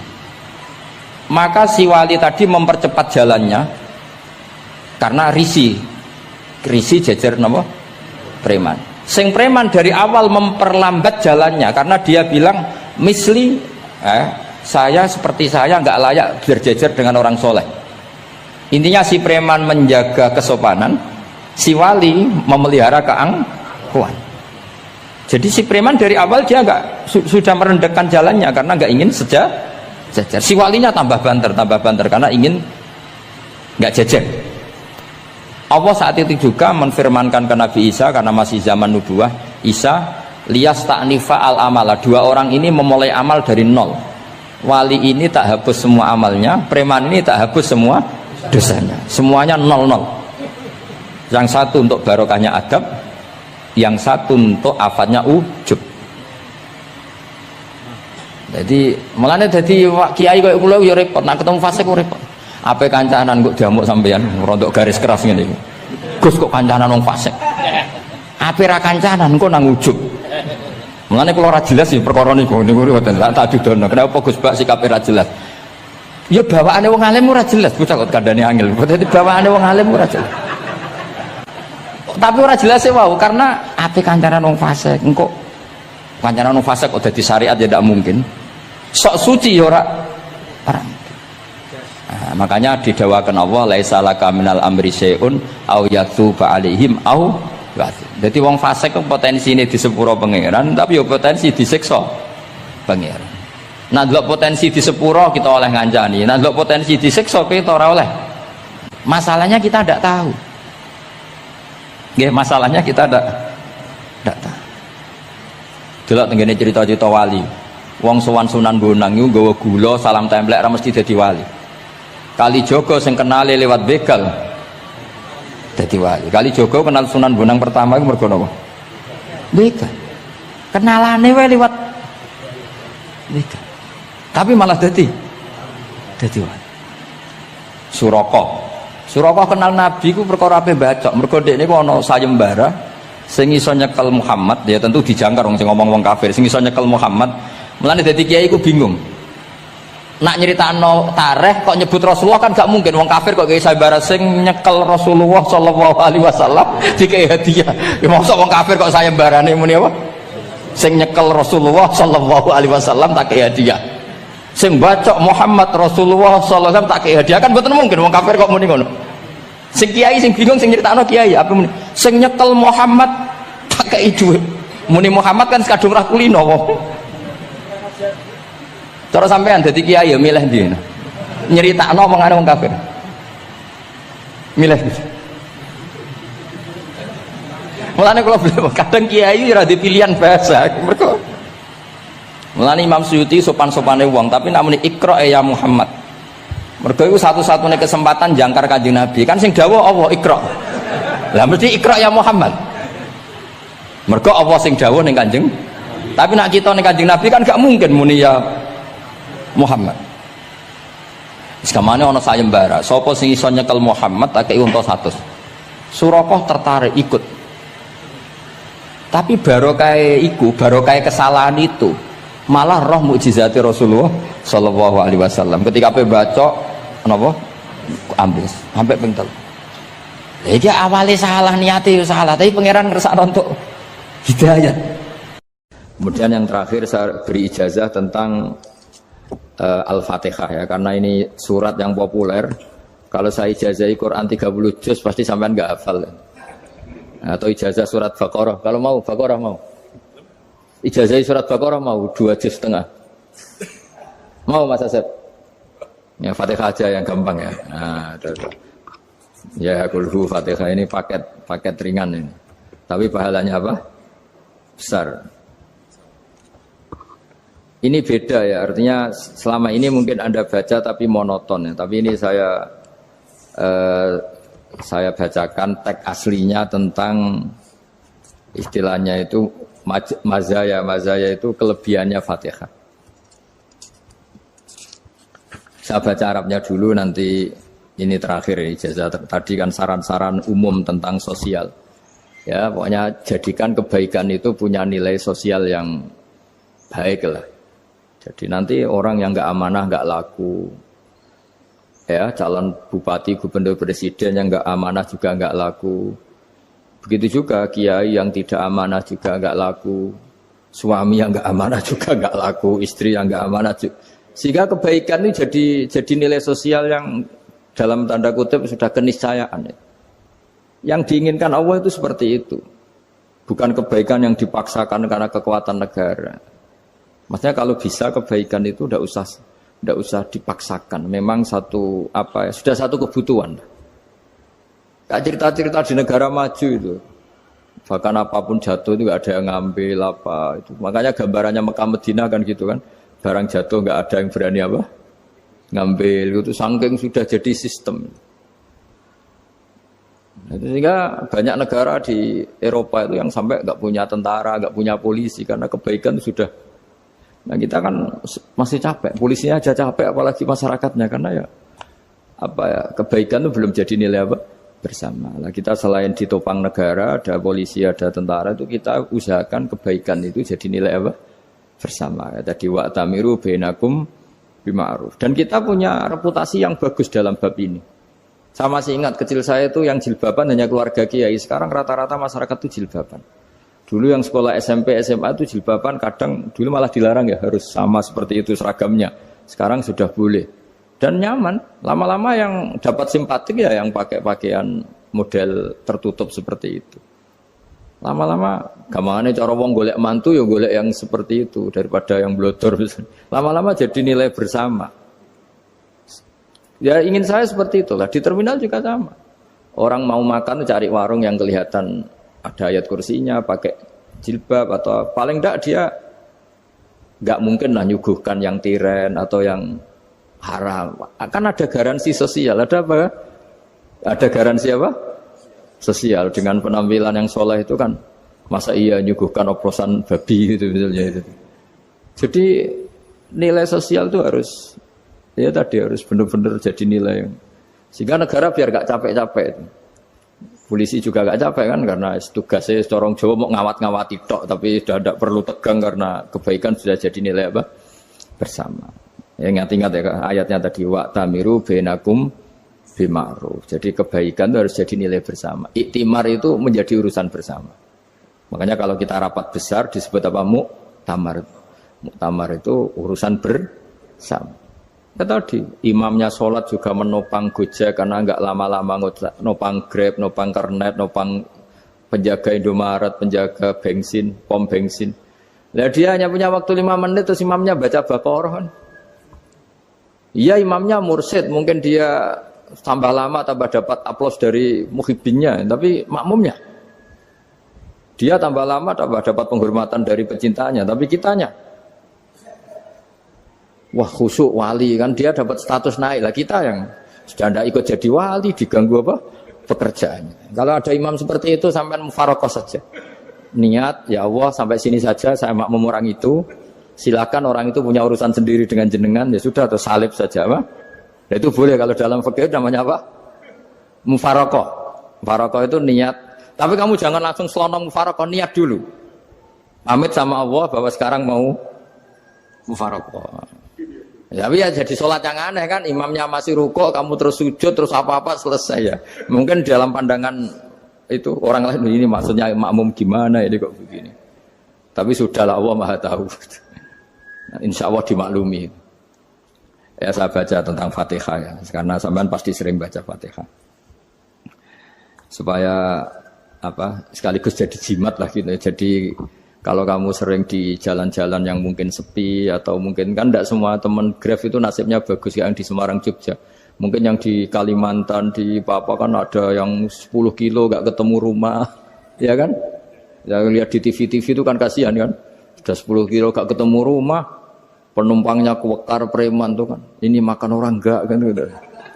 Kan ujiannya dua. Kalau penumpangnya cantik itu ya kecoba syahwat, kalau preman takut. Jadi orang itu selalu ujian itu. Sing sedengan itu kan jarang orang itu. Jadi kalau penumpangnya perempuan cantik ujiannya itu syahwat, kalau preman ujiannya ketakutan. Kalau orang yang lemah bawa uang ujiannya kamu ingin garong. Jadi hidup itu memang semuanya ujian. Liyabluwakum ayyukum ahsanu amala.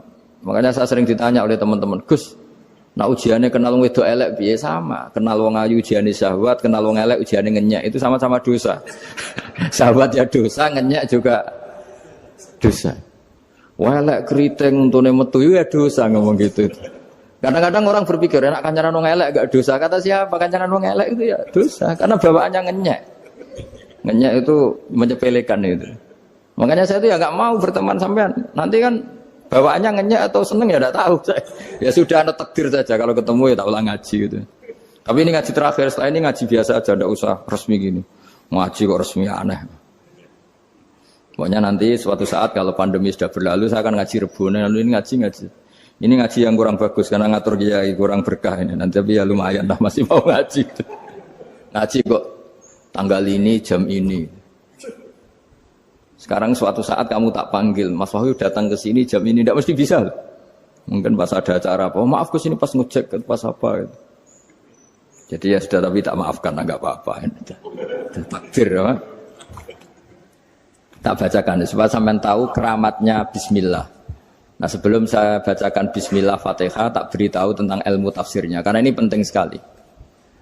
Fatihah itu dawuhnya Allah, tentu itu dawuhnya Allah. Saya ulang lagi, itu kalamullah. Tapi yang sudah diberikan kesampaian ke kita semua. Sehingga seakan-akan itu menjadi dawuhnya kita ke Allah. Jangan salah loh ya, Fatihah itu dawuh Allah, tapi sudah diberikan ke kita. Sehingga posisi kita itu yang punya itu. Nah kenapa ini perlu dijelaskan? Karena nanti ada kalimat iyyaka na'budu wa iyyaka nasta'in. Kalau itu masih kalam Allah, berarti Allah ngomong ke kamu, ngendikan ke kamu, kepadamu aku menyembah. Masa Allah menyembah kamu? Nah sehingga ilmu tafsir itu menyelesaikan itu dulu ya. Saya ulang lagi ya, sebelum sampean sering baca Fatihah, aku yakin ya sering baca. Tapi barokahnya tidak paham itu tidak pernah janggal. Enggak paham itu ya penting supaya tidak iskal, tidak janggal. Sebetulnya di kalimat itu ada yang janggal. Kalau Fatihah itu kalimatnya Allah atau kalam Allah, bagaimana dengan kata-kata iyyaka na'budu? Masa Allah ngendikan ke kita, kepadamu kami menyembah. Masa Allah menyembah kita? Maka penyelesaiannya secara ilmu tafsir gimana? Semua ulama mengatakan, bukan satu dua, semuanya mengatakan di Fatihah itu semuanya diberi kawalan kalimat. Saya ulang lagi ya, di Fatihah itu semuanya diberi awalan kalimat qulu, katakan wahai hambaku begini. Ya, katakan wahai hambaku begini. Nah, begini ini pelajaran dari Allah yang sudah diberikan ke kita. Terus kita mengatakan bismillahirrahmanirrahim, alhamdulillahirabbil, termasuk kita mengatakan iyyaka na'budu wa iyyaka nasta'in. Jangan bayangkan Allah ngendikan ke kita. Kalau Allah ngendikan kita berarti gini, hei wahyu, ihdinas siratal mustaqim, tunjukkan saya jalan yang benar. Nah nanti kamu terus, ya Allah, Anda aja minta tolong saya minta tolong siapa kan? Jadi panjang kan? Ya, saya ulang lagi ya. Jadi itu di Ulumul Quran diterangkan gimana? Sebelum baca Fatihah, ya. Fatihah itu kalamullah, ngendikannya Allah, tapi yang sudah diajarkan ke kita dan sudah milik kita. Sehingga kalimat itu menjadi milik kita. Tapi ya kalamullah, tetap kalamullah, tapi sudah menjadi milik kita. Sudah paham ya? Ya pinter nah. Ya, karena kalau tanpa penjelasan seperti ini, Anda akan iskal. Bagaimana Allah, iskal itu janggal, bagaimana Allah mengatakan iya anak budu. Kan jadi aneh kan? Ya, jadi tak jelaskan secara ilmiah ya. Jadi kata ulama-ulama tafsir, ayat-ayat Quran seperti ini sebetulnya dimulai dari kulu apa? Meskipun nggak dilafatkan. Itu kan sama dengan kul huwallahu ahad Muhammad. Katakan kalau Tuhan itu satu. Ya namanya Quran itu kan kalam Allah membina nabinya, membina umatnya. Makanya dikatakan atau enggak, di sini tersembunyi kata kulu, katakan. Ya, jadi ya ibarat apa itu? Kamu ngajari anak kamu lah, panggil jenengan bapak kulo. Itu maksudnya anak itu kalimat kamu, tapi kamu ajarkan ke anak kamu. Terus anak kamu bilang, Pak jenengan bapak kulo. Nah, ketika kamu mengatakan jenengan, bukan kamu mengatakan jenengan anakku, berarti anakmu itu bapakmu kan lucu kan? Anak kamu ajari jenengan bapak kulo, kamu engkau bapak saya. Terus anak kamu mengulang jenengan atau kamu bapak saya. Berarti itu kalimat yang kamu ajarkan, tapi sekarang sudah milik anak kamu. Kalau itu kalimat kamu kan lucu, masa anak kamu bilang bapak? Nah itu seperti itu. Jadi ulama memberi solusi atau jawaban iya karena abudu. Ya itu sebelumnya ada kata-kata kulu, katakan wahai hambaku, hubungan kamu dengan saya adalah katakan iya karena butuh wa iya karena stain. Terus hubungan kamu dengan saya katakan juga dalam doamu ihdinas siratal mustaqim. Jelas ya, jadi itu kalam Allah yang sudah milik kita karena diajarkan Allah untuk kita. Dong ya? Ya dong, gak jelas ya. Tapi bagus, gak jelas itu bagus. Kalau kamu jelas gak jadi digrab, jadi gubernur. Min azimi fadliha kasratu asma'iha fadail ukhra. Ini cerita dramatisnya surat Al-Fatihah. Qala Abu Hurairah radhiyallahu anhu inna iblisa ranna khina unsitat Al-Fatihah. Jadi iblis itu begitu kesakitan. Ini kitab Abu Abul Farad karangannya Sayyid Muhammad Alawi, juga kutipan dari beberapa kitab. Yang jelas beliau sendiri juga ngutip dari beberapa riwayat di beberapa hadis. Halaman 123. Ketika Fatihah turun itu iblis kesakitan. Kayak orang sakit gigi lah, tersiksa sisanya karena turunnya surat apa? Al-Fatihah. Artinya kalau Anda baca Fatihah dijiwai, maka Anda melemahkan setan, melemahkan iblis. Wa qala Mujahid, khina unzilat Fatihatul kitab ronna fastama indahu asyayatin. Jadi ketika Fatihah itu turun, iblis itu terkapar lah kira-kira. Sampai dijenguk banyak setan. Ketika mana di ICU lah kira-kira gitu kalau sekarang itu. Entah Covid entah enggak tahu, pokoknya di ICU sampai dijenguk banyak setan. Enggak tahu bawa apa enggak tahu, pokoknya dijenguk banyak setan. Ono yang nyangoni karena ini apa? Ketuanya apa? Pingsan, sakit. Di iblis itu sakit sampai dijenguk anak buahnya setan-setan. Ya, semoga kalian semua tidak kenal setan. Kalau kenal berarti teman, apa? Wa qalu misla dzalik. Wa qala lahum laisa mimma taquluna syai'un walakin unzilat suratun laisa ajru qailiha illa an harrama alaihi nar jahannam. Saya ini bukan sakit fisik kata iblis. Kamu tidak usah jenguk saya, datangkan dokter terbaik, tidak usah. Saya ini tidak sakit fisik. Saya ini sakit karena ada surat yang diturunkan, yang pahala yang melafatkan surat itu pasti selamat dari neraka. Padahal misi terbesar saya ini supaya manusia masuk neraka. Sekarang punya tamengnya. Wah pusing kan? Ya seperti orang lah goda sampean ternyata sampean setia itu kan pusing. Nah ternyata tidak setia itu yang akhirnya ribet kan itu. Jadi iblis itu cita-cita terbesarnya kan semua orang itu masuk neraka. Nah sekarang turun satu surat yang gara-gara surat itu siapapun yang baca dijamin selamat dari neraka. Jadi walakin unzilat suratun laisa ajru qailiha illa an harramallahu alaihi nar jahannam. Karena jadi dia shock lah itu kalau orang di Jawa itu bilang shock. Aduh sial nasib saya ini umat nggak bisa saya goda lagi karena punya tamengnya tadi punya. Qad batala kaidukum wa makrukum. Rekayasa kalian sekarang itu tidak ada gunanya semua. Nah, ini alhamdulillah di Indonesia kelihatan kan banyak yang miskin, banyak yang susah. Tapi selagi mereka masih sholat, tuh keinginan mencari halal itu masih tinggi. Kayak apa kita di tengah kota, jauh dari anak istri, jauh dari tetangga. Biasanya kalau orang jauh dari anak istri tetangga kan sakar PDW. Tapi yang soleh masih banyak, sudah jauh dari keluarga tetap lurus. Loh kalau yang dekat lurus kan wajar, konangan wong akeh kan. Ini sudah jauh masih lurus. Nah ini nggak lepas dari barokahnya surat apa? Surat Fatihah tadi. Jadi karena ada surat yang menjamin pelafalnya atau qailiha terbebas dari api neraka. Wa qalat as-sayatinu lahu is ayyusa'in ta'muruna ya maulana. Faqala lahum idhabu wajtahidu hatta tukhfilu qulubahum hatta la yaqulu hadhihi surah. Lalu kita gimana? Jari para setan gitu. Lalu kita gimana? Terus kata iblis, sudah bikin mereka lupa sehingga tidak baca lagi. Selagi masih baca kita pasti keok. Jadi kalau sampean sudah jarang baca Fatihah itu berarti sudah bagian dari kemenangan apa? Iblis. Jadi kalau sampean sudah jarang baca Fatihah itu berarti bagian dari kekalahan Anda, kemenangan iblis. Masih sering baca? Berapa kali? Terus apa lagi?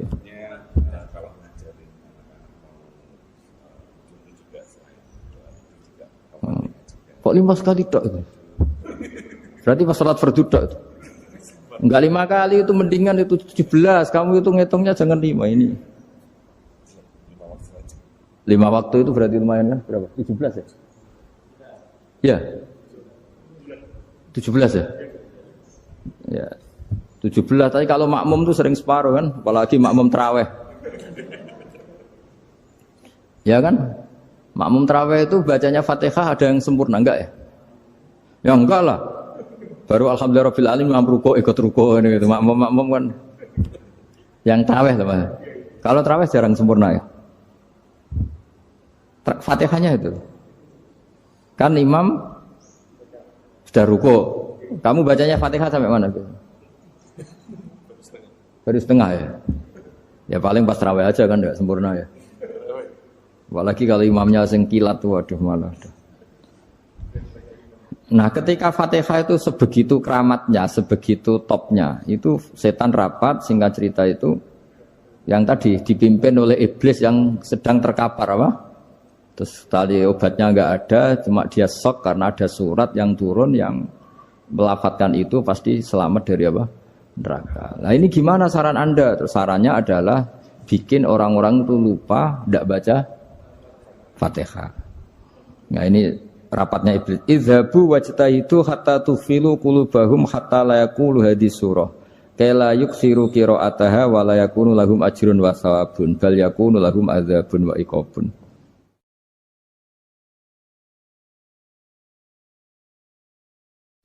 Jadi saya mohon selama ini Anda sudah baca, tapi mungkin hanya rutin saja. Napa rutin? Saja. Jadi barokahnya ngaji ini kamu punya kekuatan atau punya semangat membaca karena ini surat yang luar biasa. Ibarat gini, kalau sampean tanya, saya juga sering mikir, masa Gus hanya surat kok punya kekuatan seperti itu? Di dunia ini kata Allah, mulai Nabi Adam sampai kiamat, nggak ada yang bisa menandingi kekuatan kalimah. Kalimah itu kata-kata. Nggak ada yang bisa menandingi kata-kata. Misalnya Anda nge-grab, berangkat istri cuek, berangkat cuek. Itu beda dengan ketika meskipun satu kalimat. Wes Pak, muga-muga dilindungi pangeran, mugi-mugi jenengan selamat. Itu menjadi teduh dan semangatnya luar biasa karena kayak mendapat support. Jadi kira-kira kalimat itu hubungannya kita dengan Allah Fatihah itu seperti itu. Kamu melafadzkan satu kata-kata yang dibenarkan langit bumi, dibenarkan aras, dibenarkan malaikat, dibenarkan semua penghuni di dunia ini. Sehingga itu efeknya luar biasa. Itu seperti gini ya, kamu cerai sama istri, terus nikah lagi katut babon. 10 tahun anak kamu dididik, ibunya benci kamu. Dan memang Anda layak dibenci. Dididik. Dan sampai nggak pernah manggil kamu Pak. Suatu saat, kamu tentu rindu kan, ingin dipanggil Bapak oleh anak kamu. Suatu saat anak ini manggil kamu Pak E. Wah itu senengnya bukan main. Hanya sebuah kata-kata. Makanya kadang-kadang orang itu tanya sama kiai, ijazah lafadz ini gunanya apa sih? Itu ijazah-ijazah itu untaian kata-kata. Yang kata-kata ini dibenarkan langit dan bumi dan aras dan para malaikat sehingga efeknya itu luar. Nah ibarat seperti itulah. Kamu melafadzkan Fatihah itu melafadzkan kata-kata yang dibenarkan Allah dan Rasul dan semua malaikat, semua penghuni langit. Maka ini efeknya pasti luar Nah di sini lah orang-orang dulu tuh tahu keramatnya itu, sehingga ketika melawan Belanda, melawan Jepang dulu tuh kalimat-kalimat itu menjadi mantra yang luar biasa. Doa yang luar biasa. Tapi di era modern karena orang sudah tidak ngerti itu, dianggap itu mantra, jimat, khurafat, bid'ah, waduh ribet menemal. Sebetulnya tidak seperti itu. Memang kata-kata ini kekuatannya luar biasa. Sama kesakitan hati kamu juga karena itu. Ngojek wangilan. Lha Pak di bojo kok kowe gagahe tok kere. Wah, iku seling terus mesti. Padahal kalimat itu kan tidak melukai secara fisik, tapi apa kerjanya sesuk sarasa-rasen. Karena terus dengan pengadilan seperti itu kan, ngapain kerja demi perempuan yang seperti ini? Lagi-lagi kata-kata ini luar. Nah bayangkan kalau kata-kata itu adalah kalimat yang diajarkan Allah lewat Rasulnya, lewat malaikat Jibril. Kayak apa kekuatannya itu? Nah, kira-kira Fatihah itu gitu. Kalimat yang baik, kalimatan thayyibah diajarkan oleh Allah dan Rasul. Kayak apa kira-kira kekuatannya? Pasti luar biasa. Wong support yang dikatakan istri kita, anak kita aja luar biasa. Apalagi ini support yang diajarkan Allah dan Rasul. Ya makanya saya mohon kalau baca Fatihah, baca kalimat-kalimat thayyibah ketika sholat itu dijiwai. Ya misalnya Rabbana lakal hamdu mil'us samawati wa mil'ul ardi wa mil'u ma syi'ta min syai'im. Engkau zat yang layak dipuji, dan pujian ini memenuhi langit dan bumi. Karena kita tahu nggak ada sejengkal di alam raya ini kecuali di situ ada rahmat Allah. Misalnya kamu bisa lewat sampai rumah saya, kamu mungkin anggap biasa saja. Coba kalau ngalami likuifaksi, tahu-tahu bumi ini ambles, bisa ngelewati yang likuifaksi itu luar. Tanyakan orang pernah ngalami likuifaksi di Sulawesi, itu melihat bumi bisa diinjak gak ambles itu, wah luar. Nah, sampean gak ngalami itu sehingga lewat bumi ya biasa aja. Coba kalau ngalami seperti tidur, ya biasa aja. Coba kalau ada gempa, bahwa bumi tenang ini sudah nikmat yang luar biasa. Masa kamu ngakui nikmat nunggu digituin? Ya kan? Nah, makanya baca Fatihah dijiwai lah, bahwa ini kalimat yang luar biasa. Nah, saya teruskan.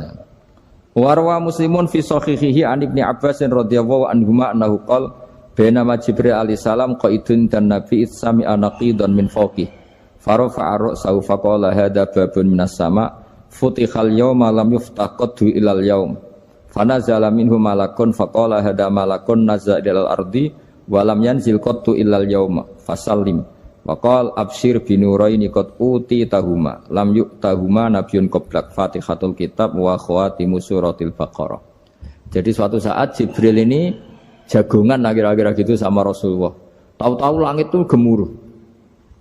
Langit gemuruh kata Jibril, terus semuanya ngangkat kepala ke langit. Ini pintu langit baru ini dibuka, yang sebelumnya tidak pernah dibuka seperti ini. Turunlah malaikat, yang malaikat ini pun malaikat spesial, yang enggak malaikat murahan lah kira-kira gitu, yang enggak pernah turun ke bumi kecuali juga saat itu. Dengan penyambutan yang luar biasa, dengan semuanya enggak pernah terjadi.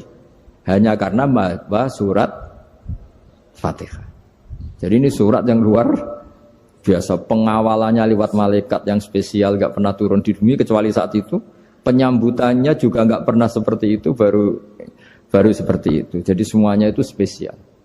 Nah, kenapa ini spesial? Karena di situ ada isi puja-puji kepada Allah Subhanahu wa taala. Ada ikrar kita, alhamdulillahirabbil alamin, arrahmanir rahim. Ikrar ini penting. Kalau contoh paling gampang gitulah. Kamu punya istri selama ini cerewet terus. Suatu saat ngomong, "Pak, tak angen-angen ra ono wong lanang koyo sampeyan." Wah, itu langsung ndak ada lelaki sebaik engkau. Itu sampean senengnya Masya Allah. Karena ada ikrar dari seorang istri ke kamu. Nah bayangkan kalau ikrar kita sebagai hamba diakui oleh Allah Subhanahu, maka ikrar ini akan dicatat sebagai kebaikan kita yang kita panen nanti di akhirat. Karena ada ikrar. Kita ikrar bahwa alhamdulillahirabbil alamin, kita ikrar ar-rahmanir rahim, kita ikrar maliki yaumiddin, kita ikrar iyyaka na'budu wa iyyaka nasta'in. Sampean misalnya jadi orang Indonesia, ketemu orang Indonesia yang makmur di Jerman, terus lupa Indonesia. Kamu orang Indonesia? Enggak, saya enggak orang Indonesia. Mangkel gak kira-kira? Mangkel. Karena salah ikrar kan gitu. Ya, jadi saya mohon jangan anggap kalimat itu hal yang biasa, tapi luar biasa. Nggih, ngoten mawon. Assalamualaikum warahmatullahi wabarakatuh.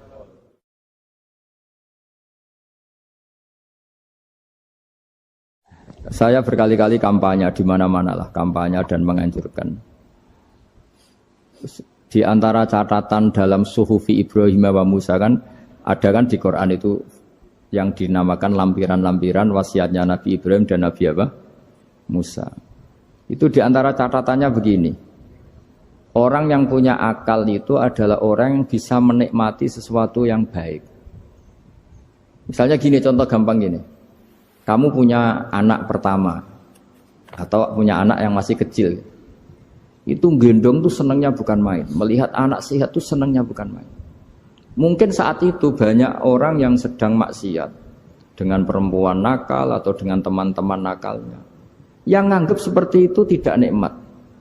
Tapi andaikan ini ditimbang ya ditimbang. Yang maksiat tulan, misalnya paling ukuran bahagianya itu 70%. Tapi yang ini, yang nimang anak baru lahir atau masih kecil, corong Jawa ngeloni anak, bisa saja bahagianya itu sampai 100%. Artinya selama ini kesalahan kita adalah nganggap maksiat itu pasti menyenangkan dan taat itu tidak menyenangkan. Makanya saya berkali-kali fatwa, untuk melawan kenikmatan maksiat, orang harus terbiasa menikmati taat, menikmati kebaikan. Jangan kira kita nimang istri nikmat, nimang anak nikmat, ketemu teman yang lama tidak ketemu juga nikmat. Artinya kita akan melewati berjam-jam untuk jagungan sama teman, sama anak, sama istri. Dan itu harus kamu nikmati. Supaya mengganti tidak berkebutuhan nikmat yang lewat jalur maksiat. Jadi saya mohon sarana-sarana yang menyenangkan itu, yang taat itu kita maksimalkan. Makanya bapak saya itu sering pesen, kowe nak ngaji sing guyon, sing seneng. Nganti wong maksiat itu karena cari kesenangan. Coba kalau kesenangan itu sudah didapatkan saat taat, maka tidak butuh lagi kesenangan yang berbentuk maksiat. Makanya orang-orang wali dulu kalau sudah sholat itu gak bisa berhenti karena merasa nikmat.